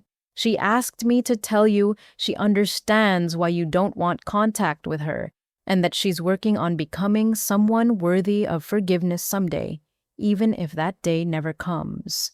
We're both proud of your success and grateful that our mistakes led you to find real happiness. I showed the message to David, who read it thoughtfully before taking my hand. How does that make you feel? He asked. Sad for them, but not guilty about my choices, I replied honestly. They're facing consequences of their decisions, just like I'm enjoying rewards for my decisions. That's how life works when people are allowed to experience natural results of their behavior. My therapy with Dr. Martinez had taught me that forgiveness doesn't require resuming relationships or pretending harm never happened. I could forgive my family for their mistakes while maintaining boundaries that protected my emotional health and prevented future manipulation. Do you think you'll ever have contact with them again? David asked. Maybe someday, if they demonstrate genuine change over a long period, I replied, but it would be on my terms with clear boundaries about respect and honesty. I won't go backward to relationships that diminish my happiness or exploit my kindness. The following morning brought news that my latest promotion had been approved, making me the youngest director of database systems in my company's history. The salary increase would allow David and me to purchase the house we'd been considering in a quiet neighborhood with excellent schools for the children we hope to have someday. My financial success felt especially meaningful because it was built through my own efforts and merit, rather than family connections or manipulation. Every dollar I earned belonged to me and David to spend on our shared goals rather than covering other people's irresponsible choices. That weekend, David and I attended his cousin's wedding, where I was warmly included in family photos and treated as a valued addition to their close-knit group. The contrast with my original family dynamics was stark, but healing, showing me what healthy family relationships looked like when built on genuine affection rather than obligation and guilt. During the reception, David's aunt approached me with a smile. "We're so grateful David found someone who makes him so happy. You two are perfect together." The simple acknowledgement of my positive impact on David's life was something I'd never experienced in my original family, where my contributions were taken for granted while my character was constantly questioned. As David and I danced at his cousin's wedding, I reflected on the complete transformation my life had undergone since choosing independence over family manipulation. Madison's false accusations had accidentally freed me from relationships that were preventing my growth and happiness. "Any thoughts about everything that's led us to this moment?" David asked as we swayed to the romantic music. "Just gratitude," I replied. "I'm grateful that Madison's lies forced me to choose myself for the first time in my life. I'm grateful that you saw my worth when I was still learning to see it myself. I'm grateful for every decision that brought us together." My grandmother's necklace, which I wore to special occasions as a reminder of family legacy properly honored, caught the light as David spun me gently around the dance floor. The jewelry that had once symbolized false accusations now represented justice, truth, and the importance of surrounding myself with people who valued honesty. The most important lesson I'd learned was that family relationships should enhance your life rather than diminish it. People who truly love you want you to succeed and be happy, not struggle to support their lifestyle while receiving criticism and suspicion in return. True family isn't determined by genetics, but by mutual respect, trust, and genuine care for each other's well-being. Madison's attempt to destroy me had actually led me to find my real family in David and his relatives, who treated me with the kindness I deserved. "David," I said as our dance continued, "thank you for showing me what healthy love looks like." "Thank you for having the courage to choose it," he replied, pulling me closer. As the evening continued with celebration and joy, I felt complete peace about the path that had brought me to this moment. Sometimes the greatest act of love is walking away from people who hurt you, creating space for relationships that honor your worth and support your dreams. Have you ever had to choose between family loyalty and protecting yourself from people who claimed to love you but treated you poorly? I'd love to hear your thoughts about setting boundaries with family members in the comments below.